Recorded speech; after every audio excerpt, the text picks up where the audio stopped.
I'm Grace Holland. This unfolded in Butner less than 24 hours ago, and 2 people have been arrested in connection with this shooting. Brian Schrader is following these developments in the WRAL Live Center. Brian, what else do we know? I also want to get us out to Chelsea Donovan on the Harrison Avenue exit of I-40. She apparently has seen a crash there. It looks like you're right there by where this happened. Chelsea, what can you tell us? Yeah, so that actually blew within the last few minutes. Really loud pop that was heard. This right here is Joey. As you can see, he is very, very playful. We've been having a good time. Now, there's another kitten in here named Ramen. He's kind of hiding on the other side of the room here. He's not too sure about what's going on. But it's been since linked to some pretty scary things like cancer in animals. WRAL's Grace Holland is here to explain why this is such a big deal, especially for parents. Well, Dan, just take a look at some of the products that this is used in. The most cases so far there in Colorado, the rest centered in the western part of the country. But look at that, still no cases in North Carolina. Why they claim there wasn't enough done to protect pedestrians and children. And you're looking live at the White House where President Trump is about to address the nation on the U.S. military strike in Iran. Thank you for joining us. I'm Grace Holland. The president is set to speak to the nation any minute now. And we're going to stop what we're doing and bring you that speech as soon as he approaches the podium.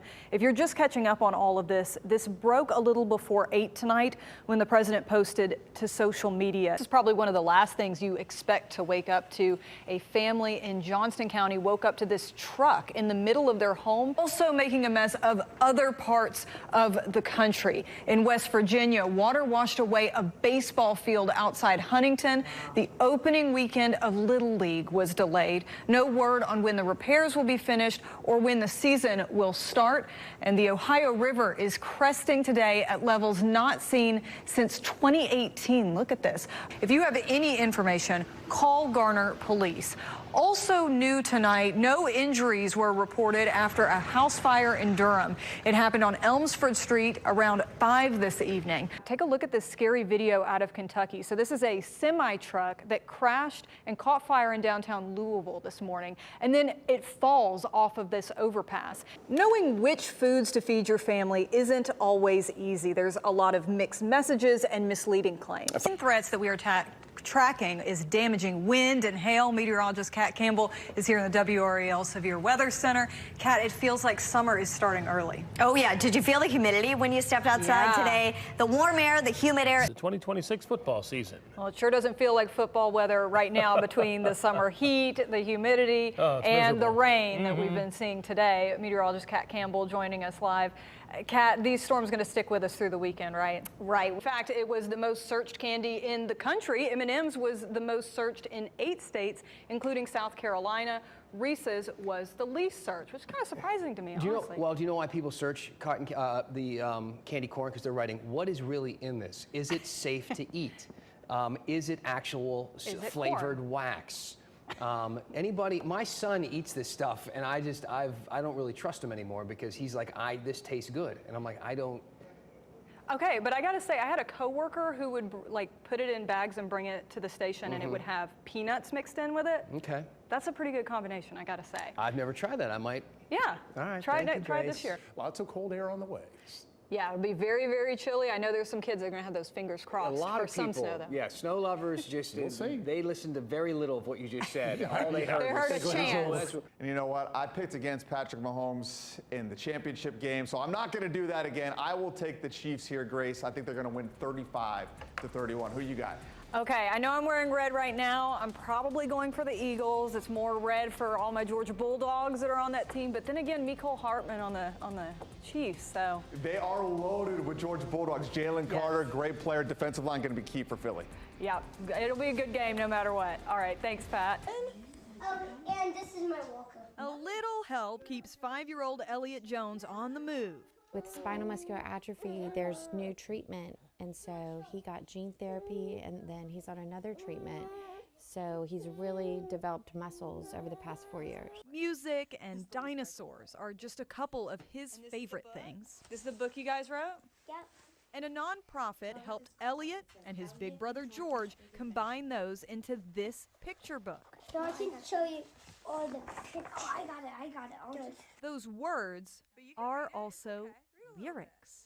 Once upon a time, there were There lived two Kylosaurus brothers.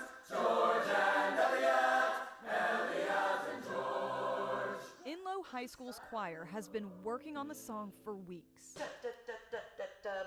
through the Sing Me a Story Foundation. They find a local child in need and ask them to write or illustrate a story. So when it came time to give the story to a composer, I actually asked them if we could give it to my high school chorus teacher.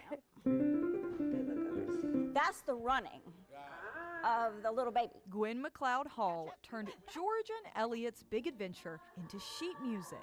And those little boys, their spirit just shone on those pages. The hope is that reflects in the choir's performance. George and Elliot's big adventure! Even Elliot stops as he and George sit front row to hear their song for the first time.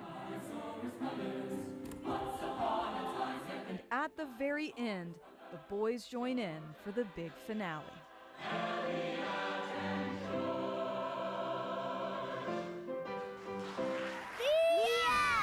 In Raleigh, Grace Holland, WRAL News.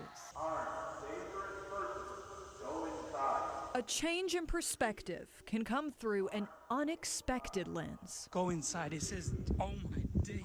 Masin Mahmood's changed when his stroll through the quad turned into a run for cover. And little did I think that I'd be caught in the middle of a school shooting. He recorded his view of UNC Chapel Hill as police responded to a deadly shooting at Caudill Lab, but it didn't start out that way. When it's like time and you want to have like a little picnic. I've been doing a little bit of vlogging whilst being hit. I don't know what's going on. Instead, narrating the thoughts of students all over campus. People don't seem to be reacting. That's something that's completely unfamiliar to me. These are the things that you hear about internationally, but you don't connect with until you're in that situation. America. It's that fight or flight, and immediately I saw some sort of security. Inside, he and strangers trying to piece together what was happening around them. Guys, I think we should just close it and lock it. Yeah. What happened after you stopped recording? I mean, how long were you guys in there? What was it like? Students are crying, students are distressed. Should I be messaging my mum and worrying her, who is a mother abroad, a million miles away in London? Mahmood coming to terms with a new reality. Because there are mothers, fathers, sisters, brothers that are at home worrying about their children in these schools, and it's very rare for them to be able to get a glimpse of what it's truly like. And it's only by seeing it through a point of view lens like I managed to capture that you're able to really see the impact. He hopes people seeing this point of view can start a conversation. Grace Holland, WRAL News. Even in the places we never want to be. Yeah, you gonna go pick out some toys? Yes, let's go. You can find light waiting around the next corner. And when we go in here, you can have any toy you want, okay? Meet 17-year-old Indigo Powell. My old PE coach used to call me Indiglow because he said that I was always like glowing with like positivity and happiness. She's welcoming patients in UNC Children's Pediatric Cancer Unit into Indiglow's toy shop. Whoa, look. A bunch? Doctors here diagnosed Indigo with stage 4 glioblastoma brain cancer when she was 14. Chemo, surgery, and experimental treatment led her where most people with her diagnosis do not go, into remission. Children don't usually survive through that. So watching her journey has just been amazing. That journey leading Indigo to become the 4,500th Make-A-Wish kid in Eastern Carolina. And giving away toys in her toy shop is her biggest win.